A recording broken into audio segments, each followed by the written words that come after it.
Okay, today we have another sneak peek. Look at this. Nice, nice, nice. So this is a rift and quartersawn floor.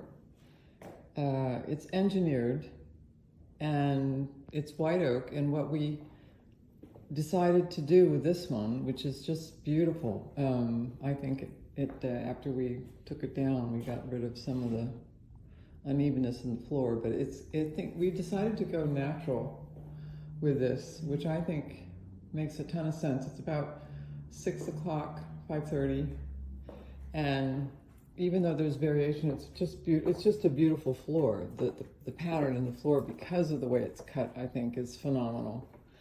This is the best room in terms of the light and the real color. And I think it's just fabulous. Very, very nice.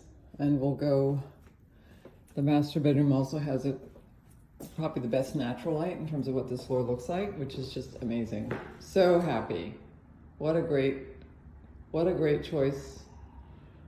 And what a great